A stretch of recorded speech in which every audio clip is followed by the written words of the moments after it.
Muy buenas tardes. Los saludo a Oscar Sarabia de la Asociación Civil Compras Estatales en el seminario que está programado para esta tarde y tiene como título Casos prácticos, ofertas en consorcio y subsanación de ofertas, y viene a ser el primer tema complementario del programa de capacitación Contrataciones Exitosas con el Estado. Los que nos han estado siguiendo por todo este tiempo desde que comenzamos han podido participar en estos 12 temas que ya hemos terminado, los 12 temas principales de este programa de capacitación, los cuales se encuentran publicados ya en nuestro canal de YouTube. Ya los 12 temas están publicados, e inclusive el tema anterior, que fue un licita diálogo con nuestro invitado Sergio Martín de México, también ya está publicado en nuestro canal de YouTube. Y los temas complementarios, son 12 temas complementarios que vamos a dictar. Comenzamos hoy día con el primer tema complementario: casos prácticos, ofertas en consorcio y subsanación de ofertas. Y así vamos a continuar durante las siguientes semanas, con excepción de la siguiente semana, que es 28 de julio, feriado, y asumo que algunos de ustedes van a viajar, algunos prefieren descansar, así que este día, jueves 28 de julio, no vamos a tener seminario hasta el 4 de agosto. O sea, este tema, el segundo tema, casos prácticos sobre el recurso de apelación, se va a dictar el 4 de agosto, igual de 6 a 7:30 de la noche. Están todos invitados. Recordándoles a los que nos están siguiendo por Facebook Live y YouTube Live que la recomendación es que participen en la plataforma oficial de GoToWebinar para que tengan acceso al módulo de preguntas, al material complementario y al certificado digital que emite esta plataforma. Lamentablemente, los que están en Facebook Live y YouTube Live no pueden acceder a esos beneficios. Entonces, ya anteriormente en los temas principales ya hemos hablado, ha habido un tema especial de ofertas en consorcio, ¿no? Y hoy día vamos a hablar ya de los casos prácticos. También hemos hablado de subsanación de las ofertas, pero ahora vamos a ver un poco de ofertas en consorcio. En ese sentido, recordando siempre el marco legal de nuestras capacitaciones, que es la Ley 30225 con su reglamento, y en este caso de consorcios, la Directiva 005-2019 emitida por el OCE. Hemos mencionado ya que durante la etapa del proceso de selección, el consorcio participa solo con una promesa formal de consorcio. No es necesario constituir jurídicamente, ¿no?, a través de una escritura pública o algún otro acto, un consorcio, sino solamente se suscribe una promesa formal de consorcio, mientras que durante la ejecución del contrato se requiere un contrato de consorcio, ¿no? O sea, son dos documentos que uno tiene que tener si se va a presentar en consorcio: una promesa de consorcio en la fase de selección, y para la suscripción del contrato y ejecución del contrato, un contrato de consorcio. En las bases de los procedimientos de selección, en las bases estándar aprobadas por el OCE, hay un anexo número 5 que contiene la información o el modelo de la promesa de consorcio que tiene que ser elaborada por un proveedor si es que desea presentar una oferta en consorcio, ¿no? Allí encuentran la información mínima que debe requerir esta promesa formal de consorcio, entre las cuales están, pues, la identificación de los integrantes del consorcio, la designación de un representante común, fijar un domicilio legal común y las obligaciones de cada uno de los integrantes del consorcio, estén o no vinculadas directamente al objeto de la contratación, con la determinación del porcentaje que significa esas obligaciones de cada uno de sus integrantes, cuya suma, ¿no?, la suma de estos porcentajes debe ser 100. O sea, por ejemplo, acá 80, 20, 70, 30, etcétera, etcétera. No puede haber combinaciones que den 100, y estos porcentajes tienen que ser en números enteros, o sea que no se puede utilizar decimales. Y para la suscripción del contrato ya tiene que formalizarse a través de un contrato privado de consorcio con firmas legalizadas. La promesa formal de consorcio también es con firma legalizada. Y este contrato de consorcio debe contener la información mínima que hemos hablado de la promesa de consorcio, más la designación de quién va a ser el operador tributario y además pues las firmas legalizadas que hemos hablado, ¿no? O sea, tienen que estar las obligaciones igual, las cuales no pueden ser modificadas. Ahora, la directiva que regula la presentación de proveedores en consorcio nos habla de varias situaciones, ¿no? Primero, las condiciones del Registro Nacional de Proveedores, que todos los integrantes del consorcio tienen que contar con Registro Nacional de Proveedores, ¿no? Dependiendo del objeto de la contratación, si es de bienes en bienes, si es de servicios en servicios, si incluye por ejemplo, elaboración de expediente técnico y ejecución de obras, quien se obliga a elaborar el expediente técnico como consultor de obras y quien ejecuta la obra como ejecutor de obra, ¿no? Todo eso está regulado en la directiva de consorcios. Y también nos señala que ninguno de los integrantes del consorcio debe estar impedido, ¿no? Ni inhabilitado para contratar con el Estado. Para la admisión de la oferta tiene que presentarse la promesa de consorcio y cada integrante o todo el consorcio tiene que acreditar los documentos requeridos para que la oferta sea admitida. Y acá hay que tener cuidado porque, por ejemplo, para la capacidad legal se pueden requerir ciertos documentos, como por ejemplo el proveedor cuente con autorización de SUCAMEX, si es un servicio de vigilancia, y dependiendo las obligaciones que se están estableciendo en la promesa de consorcio, ¿no? Hay que saber, pues, si es que este integrante va o no tener que presentar ese documento de habilitación, ¿no? Si es un consorcio, por ejemplo, entre una empresa que cuenta con las capacidades y está autorizado para ejecutar el servicio de vigilancia para Lima, ¿no? Y otro es para, por ejemplo, para Ica, y el servicio se requiere, pues, para Lima, para Ica, ¿no? El que se está obligando en la promesa de consorcio a ejecutar la prestación en Lima, tiene que acreditar la autorización para Lima. Y el que se está obligando a ejecutar la prestación para Ica, ¿no? Tiene que presentar su autorización para Ica. Entonces, esas son cosas que hay que tener cuidado, ¿no? Por eso que para la admisión de las ofertas hay que ver, pues, qué nos están pidiendo, lo mismo para los requisitos de habilitación. Esto de habilitación era para calificación, ¿no? O sea, son cosas que hay que tener cuidado al momento de establecer un consorcio. ¿Cómo acredito mis documentos para la admisión de la oferta? ¿No? ¿Cómo acredito los documentos para la habilitación, para la experiencia, para la elaboración de las ofertas, para los beneficios, ¿no? En el momento de la evaluación de las ofertas puede haber un beneficio por colindancia, por MIPES, exoneración del IGB, ¿no? Y para que estos beneficios sean otorgados al consorcio, todos los integrantes del consorcio deben cumplir con las condiciones, ¿no? Si es de colindancia, todos los integrantes del consorcio deben tener, pues, su domicilio en el RNP, en la provincia que se va a ejecutar la prestación o en una colindante. Si es el beneficio de MIPES, todos los integrantes del consorcio tienen que ser una MIPE, igual para el beneficio del IGB. Ahora, también esta directiva nos habla respecto a las responsabilidades en la prestación, en la parte, puede ser en la selección o en la ejecución del contrato. Pero también hay que tener en consideración eso, ¿no?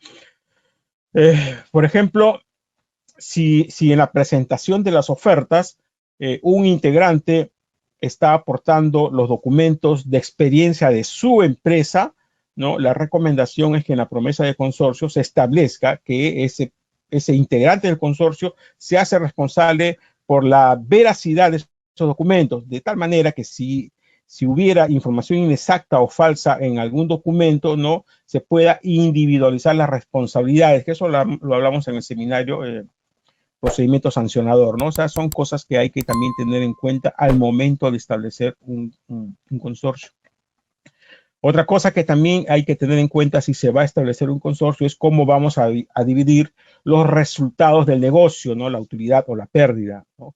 Que es distinto a las obligaciones. Una cosa es que a mí en la promesa formal de consorcio me piden que yo establezca las obligaciones de cada integrante que están relacionadas o no con la ejecución del contrato, y otra cosa es la participación en el resultado del negocio. O sea, yo puedo tener, ¿no? Por ejemplo, las obligaciones consorcial integrante A 80, integrante B 20.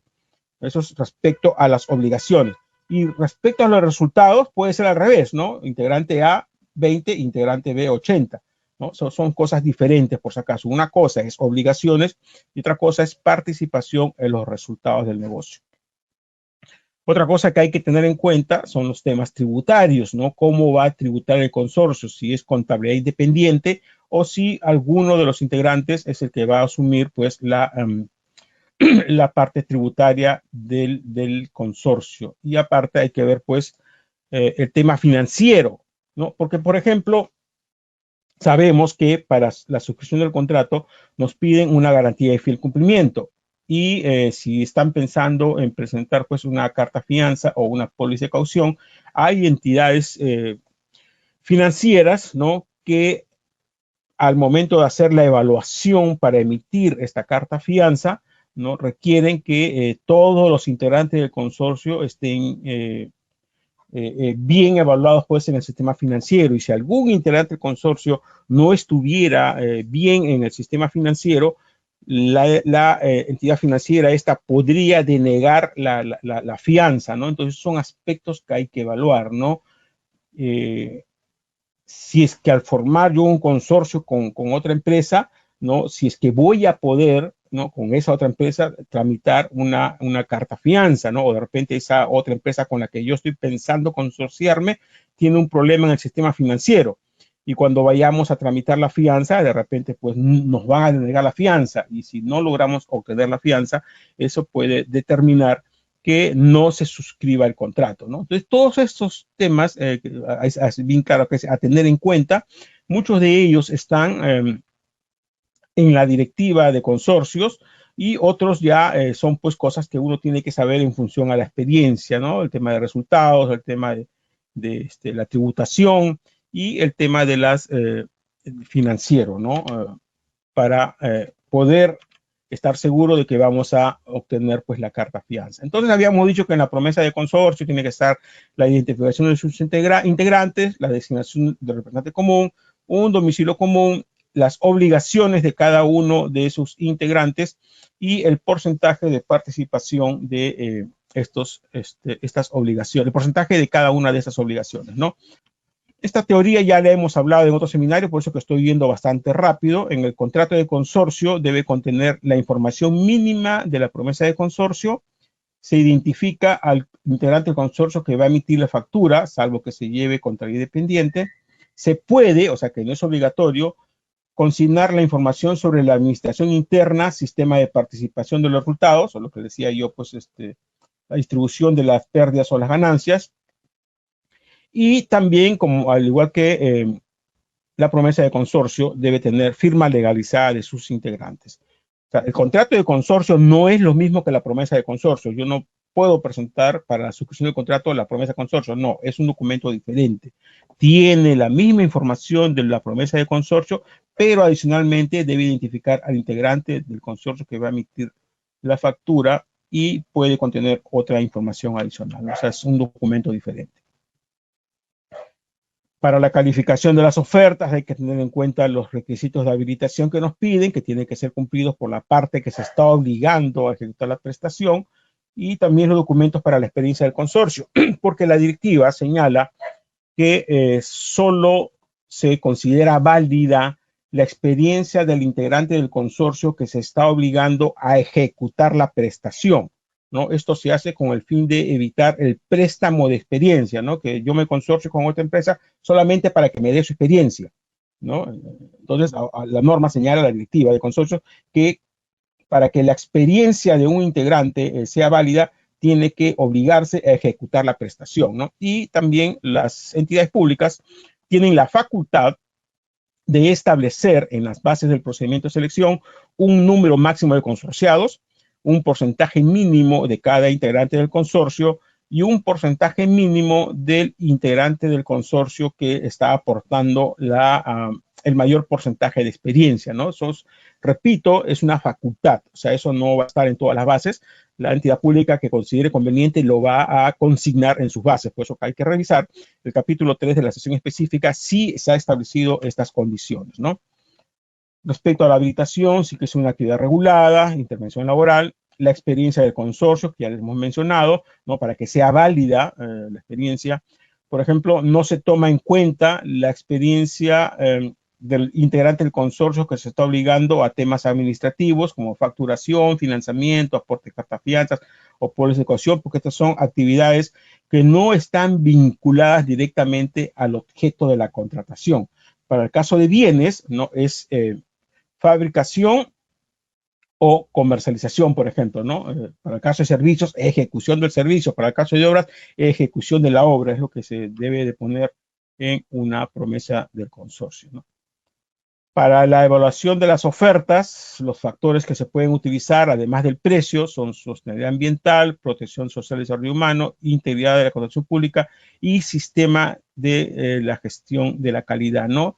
Y en las bases de los procedimientos de selección se establece cuál es el tratamiento de los consorcios para cada una de ellas, ¿no? Por ejemplo, en este caso de sostenibilidad ambiental y protección de social y desarrollo humano, ¿no? Señala que como son varias posibilidades de acreditación, que los integrantes pueden tener alguna de ellas, ¿no? Acá con sostenibilidad ambiental me parece que son cinco condiciones que se pueden habilitar y en protección me parece que son 2. Entonces acá un integrante del consorcio puede tener alguna de ellas, no es necesario que tenga todas, ¿no? Sino que basta con que un integrante tenga alguna de ellas. Lo que es integración de la contratación pública y sistema de gestión de la calidad, allí sí, en ese caso, sí, todos los integrantes del consorcio, para que puedan acceder a este puntaje, deben de contar con la certificación, ¿no? El ISO 37001 en este caso, y el ISO 9001 en el caso del sistema de gestión a la calidad.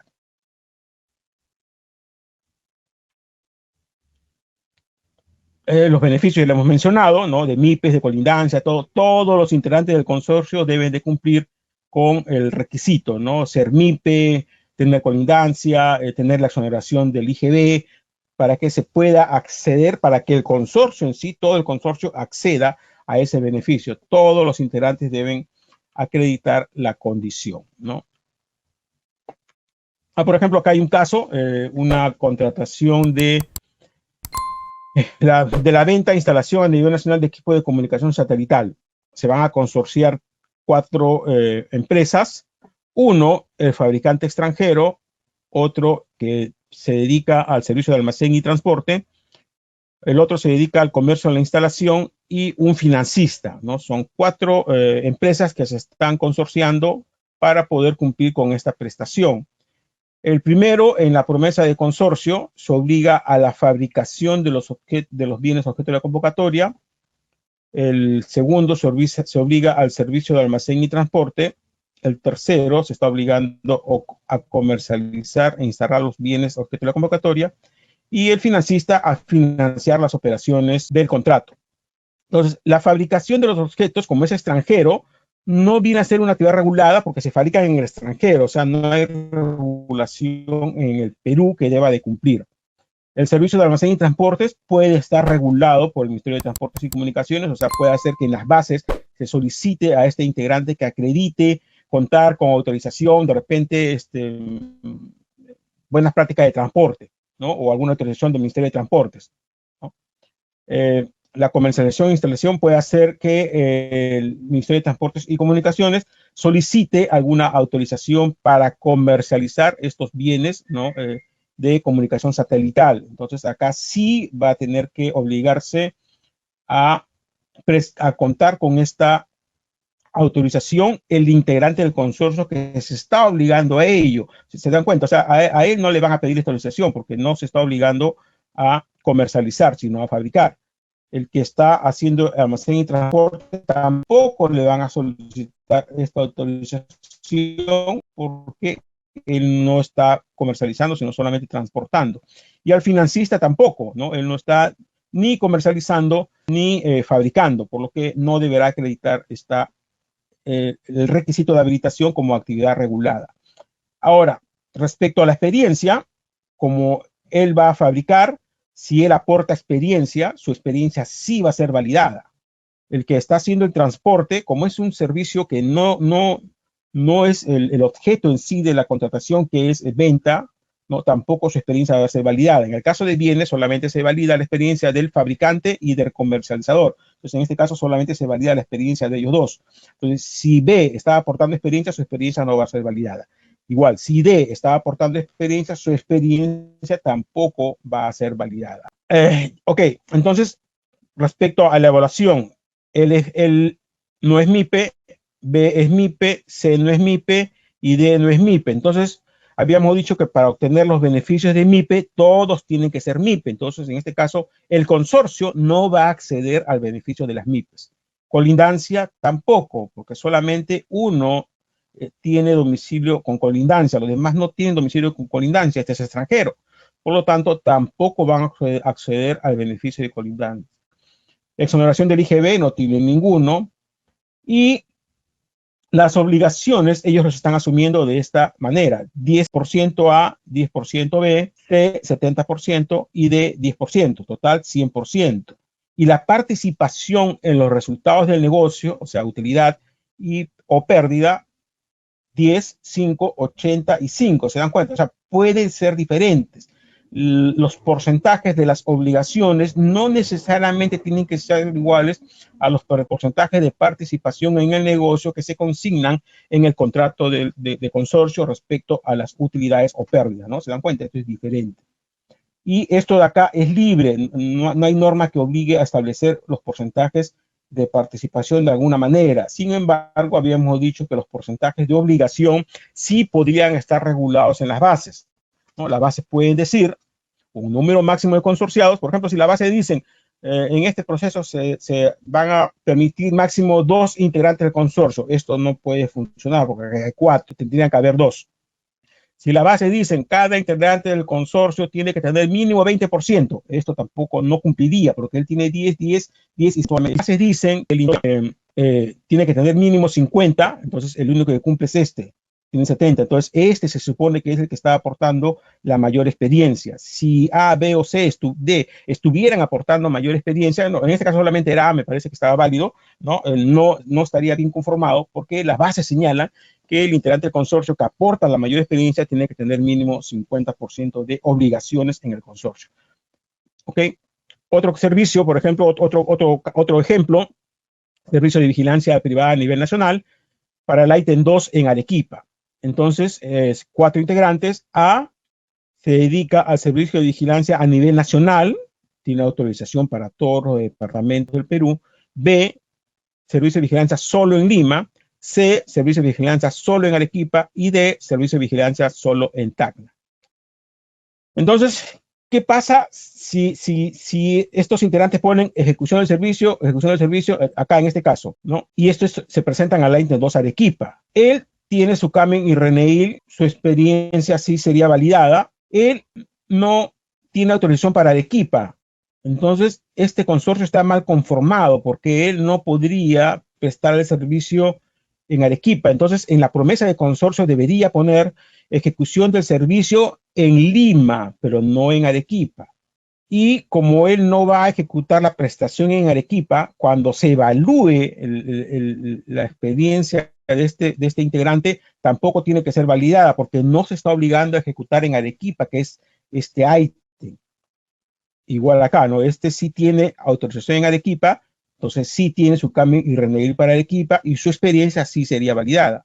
Y él tiene autorización para Tacna. Si pone ejecución del servicio, esta oferta va a ser desestimada, ¿no? Tendría que poner ejecución del servicio en Tacna, ¿no? Si es que es un proceso que tiene pues Lima, Tacna, otros sitios, ¿no? Eso sería. Y respecto a la evaluación, las 4 son MIPES, entonces sí se les otorgan los beneficios de MIPE, solamente uno es colindante, no, el consorcio no obtendría los beneficios de colindancia, no tiene exoneración del IGB, y lo mismo sobre los porcentajes, ¿no? 10, 10, 70, 10 respecto a las obligaciones y 50, 10, 20 y 20 respecto a la participación en el resultado del negocio, ¿no? Señalando nuevamente que esto no necesariamente tienen que ser iguales, ¿no? Ok, entonces ahora vamos a ver algunas resoluciones del Tribunal de Contrataciones del Estado respecto al tema del consorcio. en este caso, en esta resolución 022 del año 2019, el comité de selección descalificó una oferta porque señalaba que en la promesa formal de consorcio no se había establecido quién iba a ser el operador tributario, ¿no? Entonces el tribunal, el postor que lo descalifican por este motivo apela, y el tribunal en esta resolución señala que no es obligatorio consignar en la oferta, en la promesa de consorcio, aspectos administrativos, económicos o financieros, participaciones, entre otros. Esta información puede ir en el contrato de consorcio, pero no es obligatorio que estén consignadas en la promesa de consorcio. Por lo tanto, esta descalificación o no admisión de la oferta de este postor fue indebida, y lo que corrigió el tribunal. En esta otra resolución es respecto a un BPA, me parece, buenas prácticas de almacenamiento. Entonces, ambos consorciados, ¿no?, se habían obligado a que donde ambos integrantes del consorcio van a hacer la entrega de los bienes. Ambos integrantes debían contar con el certificado de saneamiento ambiental de sus almacenes.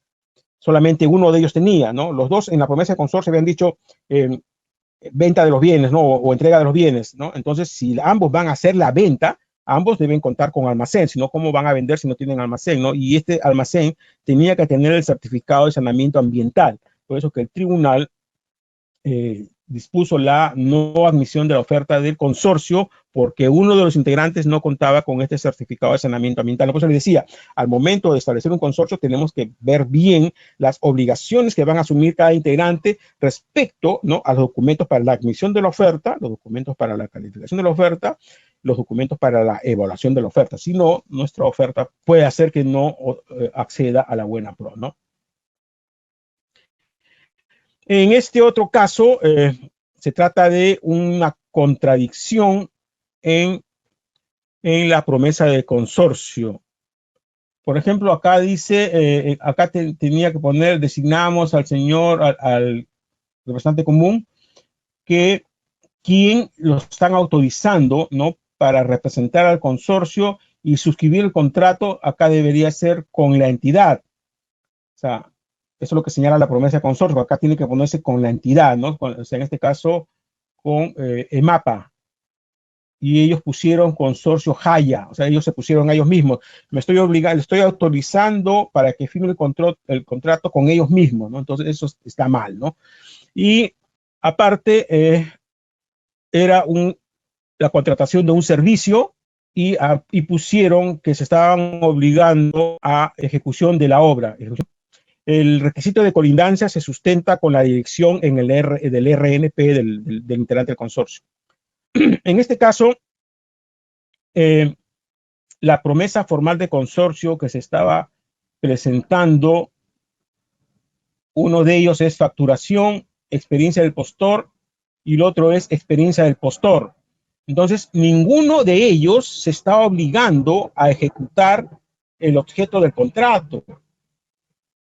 ¿Se dan cuenta? Las obligaciones a cada uno de los integrantes son facturación y experiencia, y acá experiencia, pero ¿quién va a ejecutar la obra? Entonces, esta promesa de consorcio también está mal hecha, ¿no? Porque tiene que decir cuál de los integrantes, o si todos, no van a ejecutar la prestación objeto de la convocatoria, la venta de los bienes, servicios, obra, consultoría, etcétera, etcétera. Por eso hay que tener cuidado cómo estamos estableciendo nuestra promesa de consorcio. Y estas resoluciones ustedes las tienen ahí, los que nos están siguiendo por GoToWebinar, las tienen para que las puedan descargar a su computadora y luego ya analizarlas bien, ¿no? Para que puedan entender estos errores que se suelen dar, ¿no? Este otro caso es la promesa formal de consorcio que presenta el postor con dos integrantes. Dice: logística y administración asume el 95% de obligaciones en la ejecución de la prestación y José Enríquez el 5% en la ejecución de la prestación.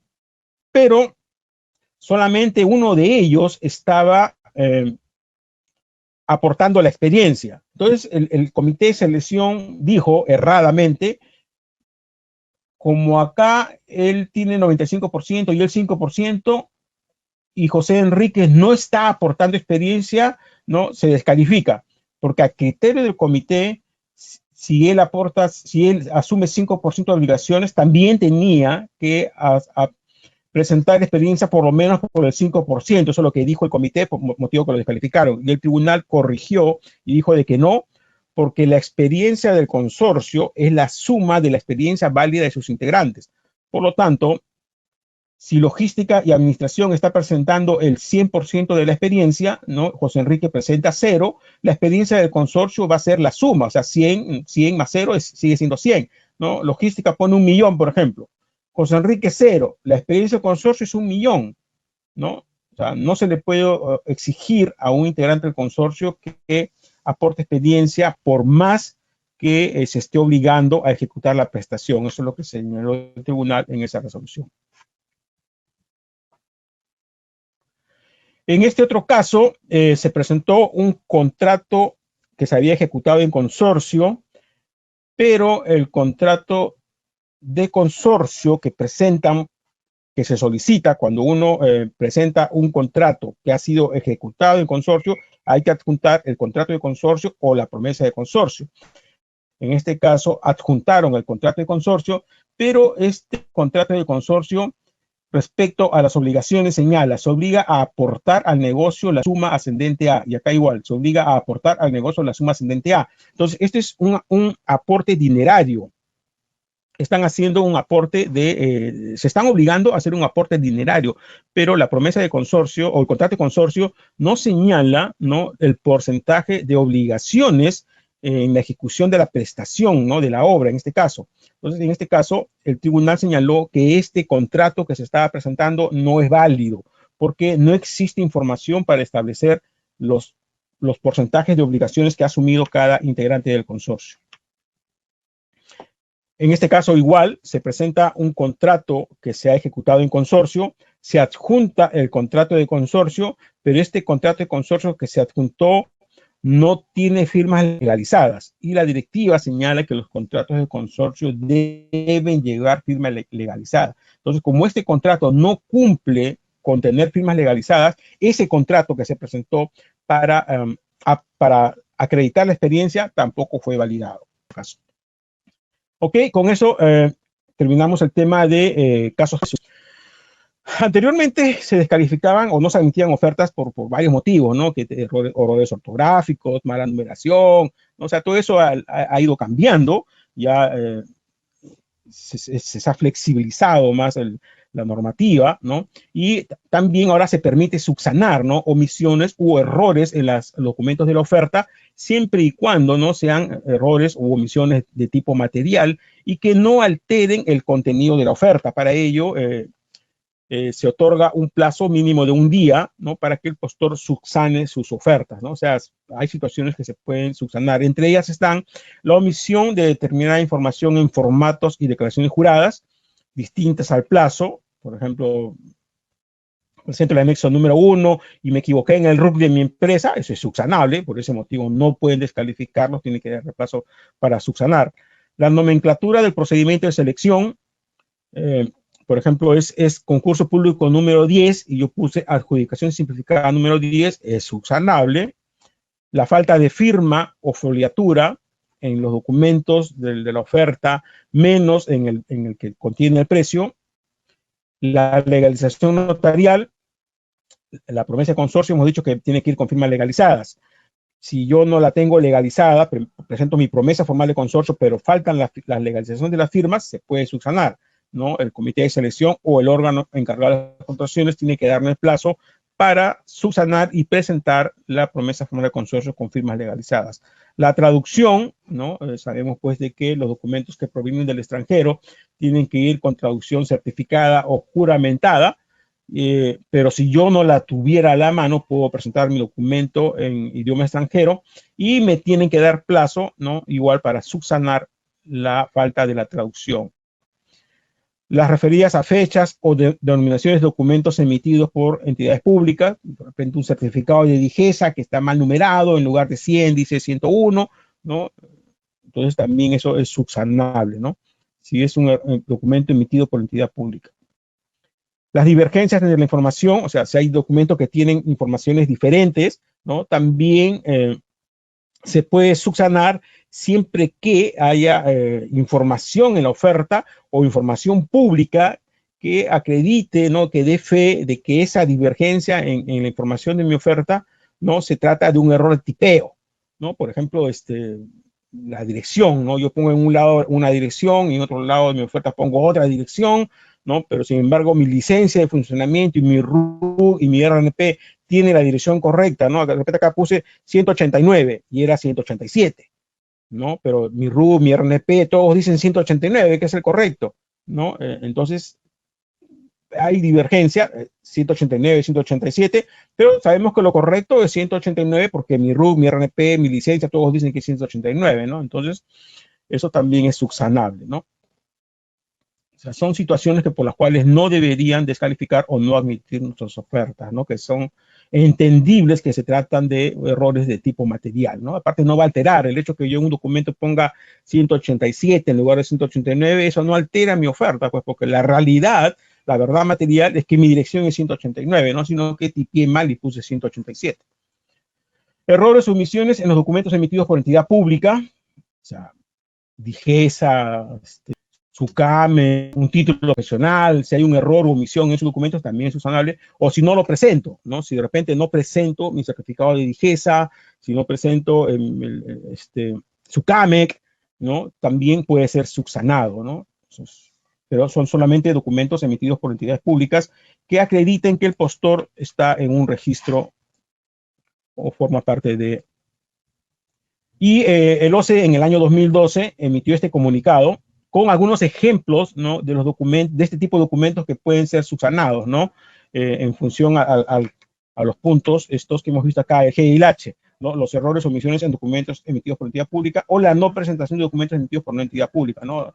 Estos documentos se los estamos dejando también, los que están en GoToWebinar lo pueden descargar, ¿no? Por ejemplo, entre autorizaciones de DISCAMEC, de SENASA, de DIGIMIC, los permisos del MTC, copia de títulos profesionales o títulos técnicos, RENEIN, constancia de inscripción en el registro de transportes o SINERMIN. O sea, acá hay varios ejemplos de documentos que deben ser permitidos para subsanarse, ¿no? El documento emitido por el propio OCE, por si acaso, lo tienen ustedes ahí.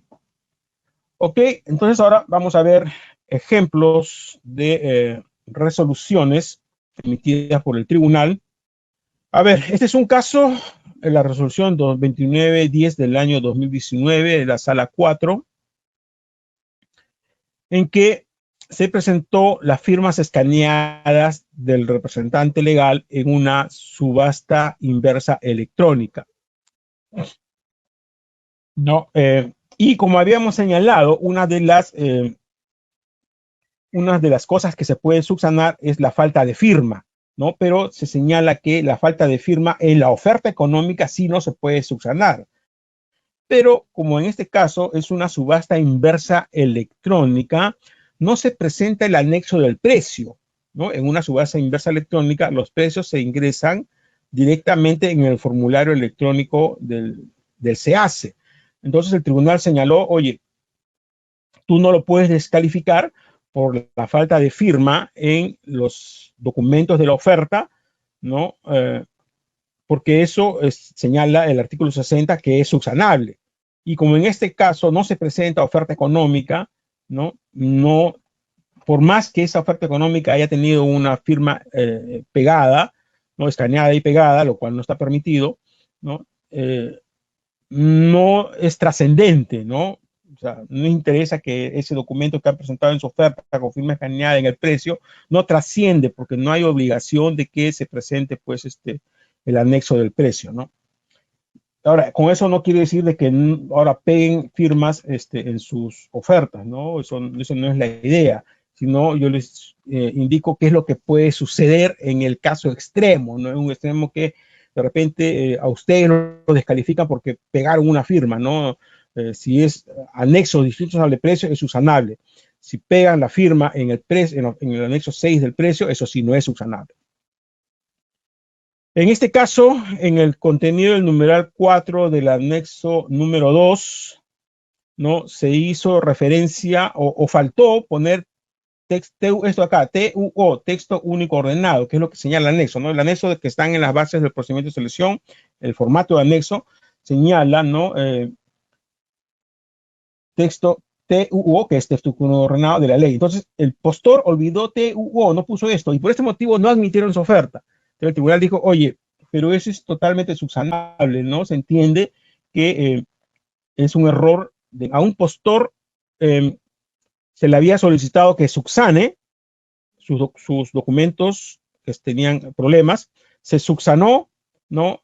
Y al subsanar había nuevamente errores en los documentos, ¿no? Entonces el postor solicitó que le permitan subsanar nuevamente, ¿no? Y el tribunal señala que nuestra normativa no ha previsto que se puedan subsanar la omisión, errores en documentos que ya han sido presentados en la subsanación, ¿no? O sea, solamente hay una subsanación, hay que tener cuidado con eso. Si yo presento mis documentos y me dan plazo para subsanar 2 días, un día, 2 días, 3 días, yo subsano. Y en esa subsanación que estoy haciendo, nuevamente hay errores u omisiones, ya no me van a dar más plazo. Así que hay que tener cuidado con los documentos que presentamos vía subsanación, porque ya presenta el anexo número 8 declarando su experiencia, ¿no? En el anexo número 8 contiene la información de la experiencia del postor en la especialidad, pero no adjuntó los documentos, no adjuntó los contratos, no adjuntó la conformidad, no adjuntó los comprobantes de pago, ni la cancelación de los comprobantes de pago. Y el tribunal señaló pues de que eso no es subsanable, ¿no? Si yo presento mi anexo número 8, ¿no? Tengo que presentar los documentos que me piden para sustentar la experiencia, eso está bien claro en las bases, ¿no? Y si a él le hubieran permitido subsanar esto, es ya pues ir contra el principio de trato justo e igualitario, ¿no? Y aparte que no está permitido porque se altera pues el contenido de la oferta. Una oferta que no va a ser admitida se le va a permitir que sea admitida, ¿no? En este otro caso, hubieron errores en la denominación de las partidas, ¿no? Por ejemplo, la partida 00103, pozo de almacenamiento de agua, y cuando debió ser pozo de almacenamiento de agua para 6 metros cúbicos. Este es conductor de cable eléctrico THW5 y el postor puso conductor de cable eléctrico TH 6 milímetros, o sea, 5 milímetros lo cambió y acá cambió agua y puso ago en lugar de pozo, puso foso. El pozo, foso puede ser entendido como un error de tipeo, ¿no? Pero acá el tribunal señaló que es responsabilidad de cada postor presentar una oferta clara que no sea susceptible de interpretación por parte del comité de selección, sino que demande que ésta se evalúe aspectos objetivos, ¿no? O sea, cuidado con nuestras ofertas, ¿no? Si bien es cierto, hay otras resoluciones que señalan de que esto se puede entender como un error de tipeo, ¿no? Pero hay situaciones en que sí el tribunal no permite la subsanación, ¿no? Por eso hay que tener mucho cuidado cómo elaboramos nuestras ofertas y saber bien, pues, qué cosa puede ser subsanada y qué cosa no puede ser subsanada. En este otro caso, se presentó la oferta sin la foliatura, no se habían numerado las hojas de la oferta, ¿no? Faltó la foliatura, le dieron plazo para que subsane y el postor no subsanó, ¿no? No admitieron la oferta, el postor se fue en apelación y el tribunal señaló que si bien es cierto la falta de foliatura debe ser subsanada, ¿no? Como ahora las ofertas se presentan de manera electrónica a través del SEACE, la falta de foliatura no tiene mayor relevancia porque la falta de foliatura tenía explicación, ¿no? Cuando se presentaban las ofertas en física, y no ser el contenido de la oferta, ¿no? El orden y la rúbrica que tiene cada una para que no sean cambiadas, no se adultere la oferta. Pero si se presenta de manera electrónica y el lector electrónico, el PDF o el Word, no sé, el que esté, el programa que esté leyendo esa oferta nos va a dar la numeración de la oferta. Entonces, esta foliatura en realidad no reviste trascendencia y por el principio de eficacia y eficiencia, el tribunal señaló que esto ni siquiera requiere subsanación, ¿no? Y dispuso que se admita esa oferta. Ahora, nuevamente, con esto no les digo, oye, no me foleen las ofertas. Tienen que folear las ofertas. ¿Por qué? Porque si ustedes no folean una oferta, si bien es cierto que hay un antecedente que nos puede decir, oye, eso es intrascendente por eficacia, eficiencia, igual usted lo puede descalificar o no admiten su oferta y va a tener que apelar, ¿no? Y de repente va a otra sala y otra sala dice lo contrario, ¿no? Entonces, estos son casos que les ponemos nosotros que han sucedido en el tribunal, ¿no? Para que conozcamos un poco más de estos temas, pero siempre andando con cuidado, ¿no? En este otro caso, mire, por ejemplo acá, ¿no? Habíamos visto uno que se había equivocado en la descripción de las partidas. Acá igual, ¿no? Se equivocan en la descripción de la partida. Se olvidaron poner M con puerta metálica con volante 0.45 por 1.25 M, que es metros, ¿no? Y acá no pusieron la M de metros y descalificaron la oferta. Y el tribunal dijo, oye, esto resulta pues intrascendente, ¿no? Colocar una letra M resulta ineficiente, contrario a los principios indicados, ni siquiera requiere una subsanación, ¿no? Además que acá está el número de la partida, está bien, ¿no? Entonces se entiende que se refieren a esto, ¿no? Y que se trata pues de un error de redacción, ¿no? Que al momento de tipear se les ha pasado, ¿no? Entonces el tribunal se dan cuenta, hay en un momento que habían puesto en lugar de 5, 6 metros cúbicos, ¿no? Y acá se les pasó, no pusieron una M, son situaciones que el tribunal evalúa, ¿no? Y que puede determinar que se admita la oferta, que se subsane, ¿no? Pero hay que tener cuidado que no siempre sucede eso, ¿no? Este es un caso de los referidos a la divergencia en la información. En el anexo número 1 se consigna como uno de los integrantes del consorcio a Liberty Perú Sociedad Anónima Cerrada, cuando lo correcto debió ser Liberty Seguro Sociedad Anónima. O sea, en el anexo número 1 se pone Liberty Perú Sociedad Anónima, pero lo correcto es Liberty Seguro Sociedad Anónima. ¿Ya? Pero en la misma oferta hay otros documentos, aparte que está el RUC, en el anexo número 5, ¿no? Sí se pone correctamente Liberty Perú Sociedad Anónima Cerrada. En la promesa de consorcio también está Liberty Perú Sociedad Anónima Cerrada. Entonces, se entiende, ¿no? Que si bien es cierto, hay divergencia en la oferta, ¿no? Porque acá dicen un nombre y acá dicen otro nombre, se entiende que es un error de tipeo. Este es uno de los casos de divergencia en la información contenida en la oferta. Asimismo, toda vez que estos otros documentos acreditan que el error existía al momento en que fue presentada, se verifican cumplidos los presupuestos de subsanación previstos en el artículo 60. Especificaciones técnicas de los bienes, ¿no? Por ejemplo, en un lado yo digo, ofrezco una computadora con el disco duro de 1 terabyte, ¿no? Y a nosotros nos piden de 1 terabyte. Y en el otro lado de la oferta pongo, por ejemplo, un catálogo, pero el disco no es de 1 terabyte, sino es de 500 gigas, o sea, menos de 1 terabyte. Entonces, esa divergencia sí no puede ser subsanada, ¿no? Esto sí, porque es información casi intrascendente, se explica por sí sola, ¿no? Pero si en una oferta yo pongo 1 terabyte y en otro lado pongo 500 gigas, eso sí invalida la oferta porque no se sabe qué es lo que está ofreciendo el postor. Oye, ¿me estás ofreciendo 1 terabyte o me estás ofreciendo 500 terabytes? O si en un lado de la oferta yo pongo el plazo de garantía 2 años, ¿no? Y en otro lado pongo 1 año. Entonces, total, oye, ¿me vas a dar garantía de 2 años o me vas a dar garantía de 1 año, ¿no? ¿Se dan cuenta? Pues esto lo explica en esta parte, ¿no? Dice, situación es muy distinta cuando la divergencia se presenta en información referida a características o especificaciones técnicas solicitadas por las entidades, en las que no procede a aplicar la figura de subsanación. ¿Ok? Eso para tenerlo en cuenta. Y en este otro caso, que el tribunal señaló que no se presentó el anexo número 7, o sea, el postor presenta un anexo número 7, ¿no? Pero no consignó todas las columnas del anexo número 7.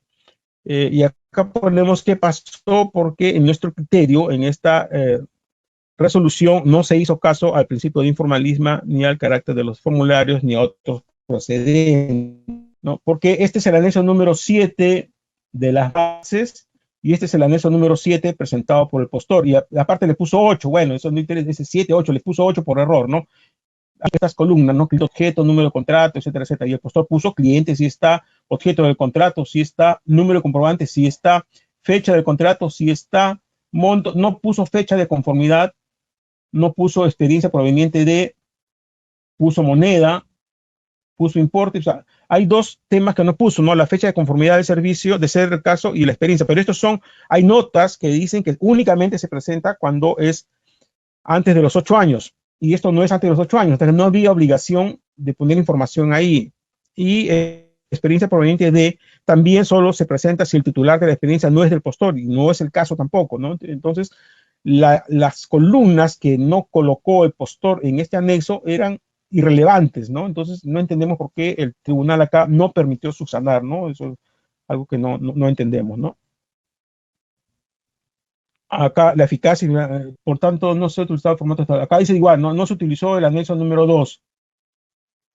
O sea, que descalificó una oferta porque no utilizaron el anexo número 2 del actual, ¿no? Utilizaron un anexo número 2 anterior, ¿no? O sea, las bases van cambiando, ¿no? Entonces, el anexo número 2 ha sufrido algunas variaciones y en este caso se utilizó un anexo número 2 de unas bases estándar anteriores y por eso lo descalificaron. El tribunal señala, si bien es cierto, son diferentes, no es susceptible de ser subsanados, ¿no? Por eso que ordenó que se reincorpore la oferta luego de ser subsanada.